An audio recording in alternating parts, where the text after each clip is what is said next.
So dear students, आज हम start करेंगे chapter number 5 of FR. FR का चैप्टर नंबर 5। इसमें हम बात करेंगे कि non current assets held for cell और डिसकंटिन्यूड ऑपरेशन। दैट मींस हम यहां पर बात करेंगे कोई एसेट हमने पहले परचेज करी हुई थी, वो एसेट हम यूज कर रहे थे किस पर्पज के लिए। That asset was used as PPE. पढ़ा है हमने इसके बारे में। पीपी मतलब प्रॉपर्टी प्लांट एंड इक्विपमेंट में बिजनेस में हम यूज कर रहे थे। तो कई बार क्या होता है, हमारी कोई एसेट थी जो पहले यूज कर रहे थे, अब हम उसको यूज नहीं करना चाहते हैं। दैट मीन्स हमने डिसाइड कर लिया है कि उसको हम सेल कर देंगे। तो उसकी क्या ट्रीटमेंट रहने वाली है, ये इस चैप्टर में कवर किया जाएगा। एंड समटाइम्स हम क्या करते हैं, अपना बिजनेस की कोई डिवीजन ही सोल्ड करना चाहते हैं, उसकी क्या ट्रीटमेंट रहने वाली है, ये सारी चीजें हम इसमें पढ़ने वाले हैं। सो लेट्स स्टार्ट करते हैं चैप्टर को। पहला टॉपिक इसमें हम समझेंगे non current asset held for cell. इसका मतलब ही समझ लेते हैं क्या होता है। Non current asset held for cell का मतलब क्या होता है। प्रीवियसली कोई आपकी नॉन करंट एसेट थी, like plant and machinery, building, जिसको आप बिजनेस में यूज करते थे, बट नाउ कंपनी ने डिसाइड कर लिया है, कंपनी क्या करना चाहती है, अपनी उस एसेट को सेल करना चाहती है instead of using it in business. इसी को बोला जाता है non current asset held for cell. I hope ये बात समझ में आई होगी आपको। चलो फिर आगे देखते हैं जरा। अब इसमें एग्जाम्पल को समझते हैं हम। एक क्या एग्जाम्पल दिया हुआ रियल लाइफ एग्जाम्पल में, कहता है कंपनी हैज अ बिल्डिंग। आपके पास एक बिल्डिंग थी जो आप बिजनेस में यूज कर रहे थे। अर्लियर आप इसको किस लिए यूज कर रहे थे, एज ऑफिस, कि उस बिल्डिंग में आपका ऑफिस था। अब कंपनी ने प्लान कर लिया है कि कंपनी उस एसेट को यूज नहीं करना चाहती है। दैट मीन्स ये जो लैंड एंड बिल्डिंग थी आपकी, ये आप अब बिजनेस में यूज नहीं करोगे, और प्लान कर लिया इसको बेचने का, कि हम इसको बेच देंगे भाई, बिजनेस में यूज नहीं हो रही होगी।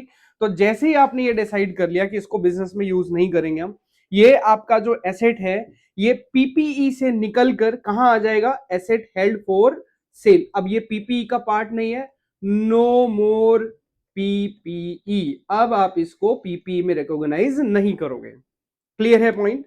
अब अगर आप किसी एसेट को हेल्ड फॉर सेल लिखना चाहते हैं, रिकॉग्नाइज करना चाहते हैं, तो उसकी बेसिक कंडीशन क्या क्या है, क्या क्या कंडीशन फुलफिल करोगे जिससे आपका वो एसेट बन जाएगा एसेट हेल्ड फॉर सेल। देखिए जरा आगे।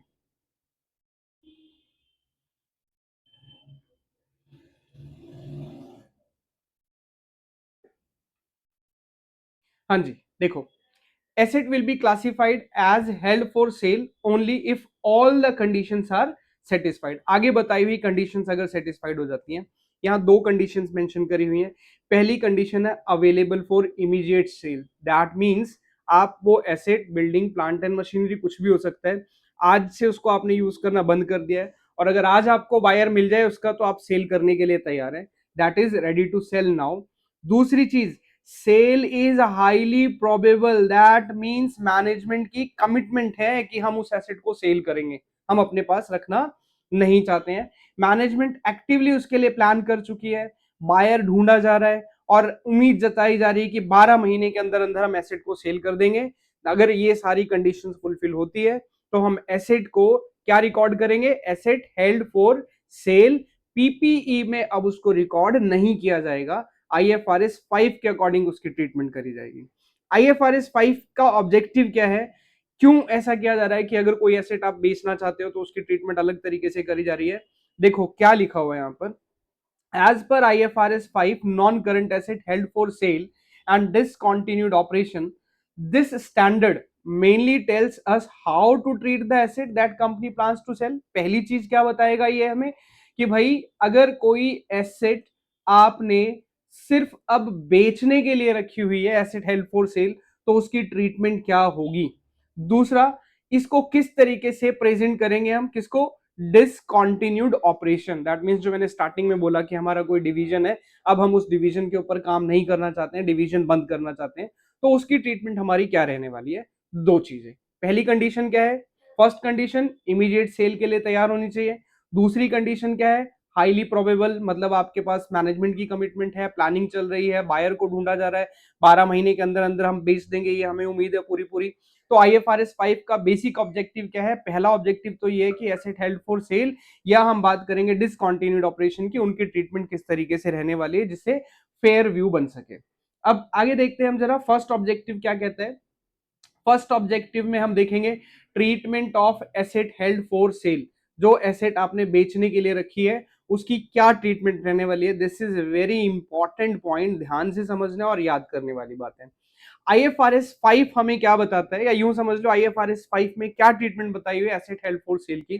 क्या क्या रूल दिया हुआ है। पहला, क्लासिफिकेशन। हम कब ये डिसाइड करेंगे, कब डिसाइड करेंगे कि ये एसेट हमारी हेल्ड फॉर सेल है और अब से इसको हम पीपीई में नहीं शो करेंगे। सबसे पहली चीज दैट इज क्लासिफिकेशन। ठीक है जी। दूसरा, इसकी वैल्यू कैसे निकाली जाएगी, मेजरमेंट करेंगे हम। तीसरा, इसको हम प्रेजेंट कैसे करेंगे, बैलेंस शीट में, प्रॉफिट एंड लॉस में कहां दिखाना है, किस तरीके से दिखाना है। ये सारा ऑब्जेक्टिव होता है किसका, IFRS 5 का। IFRS 5 क्या बताएगा हमें, क्लासिफिकेशन नंबर 1, किस कब क्लासिफाई करना है इसको एसेट हेल्ड फॉर सेल। दूसरा बताएगा इसका मेजरमेंट, हमने कैसे इसको वैल्यू करना है। तीसरा बताएगा इसकी प्रेजेंटेशन, कि हमने किस तरीके से इसको फाइनेंशियल स्टेटमेंट में प्रेजेंट करना है। चलो एक सिंपल अंडरस्टैंडिंग, थोड़ा सा और आसानी से समझते हैं इसको हम। When a company decides we will sell this asset, not use it, that is classification की बात कर रहा है एसेट हेल्ड फॉर सेल को। कब कंपनी, जब कंपनी डिसाइड करेगी कि अब से हमने इस एसेट को यूज नहीं करना है, सेल करना है।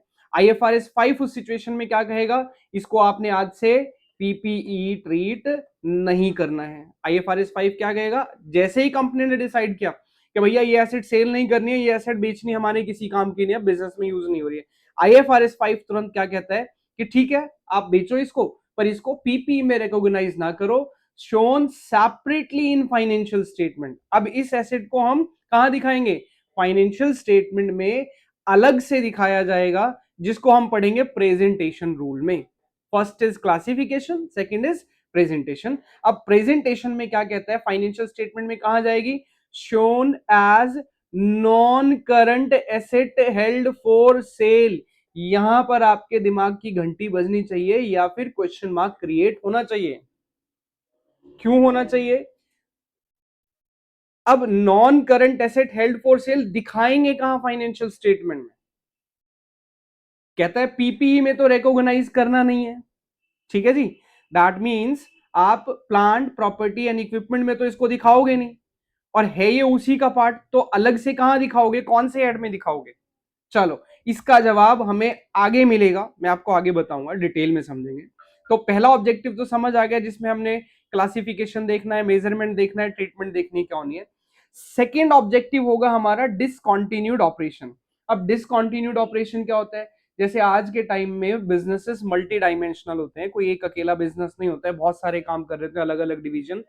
किसी डिवीजन में हमें लगता है कि वो डिवीजन हमारा सक्सेसफुल नहीं है, हमें प्रॉफिट्स नहीं आ रहे हैं, या हम उसको ऑपरेट ठीक तरीके से नहीं कर पा रहे हैं, तो हम क्या करेंगे, उसको डिसकंटिन्यू बंद कर देंगे। उसकी क्या ट्रीटमेंट है, उसके बारे में क्या बताया है।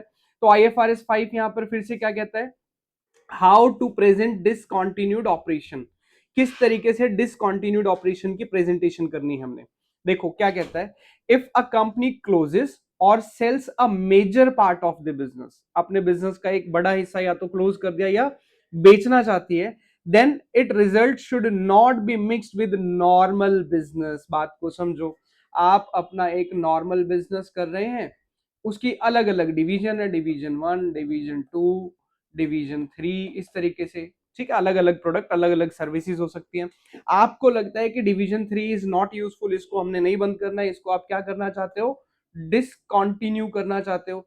तो क्या करोगे, ये दोनों जो गए D1 D2, these are your normal business. ठीक है जी, और जो ये D3 हो जाएगा, ये आपका डिसकंटिन्यूड बिजनेस हो गया। तो IFRS क्या कहता है कि इसको आपने अलग से दिखाना है, मिक्स नहीं करना है नॉर्मल बिजनेस के साथ। दैट मींस इसके profit and loss one time हम अलग से दिखाएंगे। तो इसके रूल को आगे समझते हैं जरा। In statement of profit and loss क्या करेंगे इसको, लेट्स सी, देखो अभी आगे बता दिया मैंने आपको, जो shown separately profit and loss, और क्या लिखेंगे इसको, profit and loss from discontinued operation, अलग से दिखाया जाएगा। समझ लो आसानी तरीके से, एक सेपरेट एवरीथिंग, चाहे वो एसेट है चाहे वो डिसकंटिन्यूड ऑपरेशन है, दोनों को ही अलग करना है आपने। ध्यान देने वाली बात, मेमोरी ट्रिक याद रखने वाला पॉइंट हम कर रहे हैं, एसेट हेल्ड फॉर सेल और डिसकंटिन्यूड बिजनेस। सिंपल सा रूल, हमेशा चाहे वो एसेट है चाहे वो डिसकंटिन्यूड बिजनेस है, दोनों को ही आपने क्या कर देना है, अलग कर देना है। एसेट के केस में हम सेपरेटली शो करेंगे, स्टेटमेंट ऑफ फाइनेंशियल पोजीशन में अलग से दिखाएंगे, अभी आगे पता लगेगा कहां दिखाना है। डिसकंटिन्यूड ऑपरेशन से वहां से अगर कोई प्रॉफिट हुआ है तो statement of profit and loss में उसको भी अलग से दिखाया जाएगा। आई होप मेरी बात आपको समझ में आ रही होगी। एक एग्जाम्पल समझते हैं जरा। देखो क्या कहता है, a company plans to sell a factory, factory बेचनी है, also sell one division, that is एक एसेट हेल्ड फॉर सेल हो गई और एक डिसकंटिन्यूड बिजनेस वाला हो गया। तो जो ये फैक्ट्री है इसको अलग से दिखा देंगे हम किसमें, स्टेटमेंट ऑफ फाइनेंशियल पोजीशन में, यही तो ऊपर पढ़कर आ रहे हैं हम। ठीक है, दूसरा जो डिवीजन हम बंद करना चाहते हैं इसका भी प्रॉफिट हम अलग से ही दिखाएंगे। ठीक है जी, क्लियर, मिक्स नहीं करेंगे अपने नॉर्मल बिजनेस के साथ, चाहे वो एसेट है आपका चाहे वो आपका डिसकंटिन्यूड बिजनेस से होने वाला प्रॉफिट है। तो अब ये स्टैंडर्ड इंपॉर्टेंट क्यों हो जाता है, ये स्टैंडर्ड इंपॉर्टेंट इसलिए हो जाता है कि अगर मान लो आपने कोई एसेट बेची, उस एसेट के ऊपर आपको बहुत सारा प्रॉफिट हो गया सडन, अब वो प्रॉफिट अगर आप अपनी प्रॉफिट एंड लॉस में दिखा देंगे तो सडन जंप आ जाएगा आपके रेवेन्यू में, सडन जंप आ जाएगा प्रॉफिट में।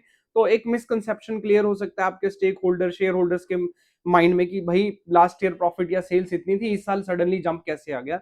तो वो क्लैरिटी रहे आपके स्टेक होल्डर या शेयर होल्डर्स के माइंड में, उस क्लैरिटी के पॉइंट ऑफ व्यू से ही आईएफआरएस स्टैंडर्ड इंपॉर्टेंट हो जाता है। और हर बिजनेस को, चाहे कोई भी बिजनेस हो, अगर एसेट सेल करता है या अपना कोई बिजनेस डिसकंटिन्यू करता है तो उसको ये चीज फॉलो करनी ही पड़ेगी।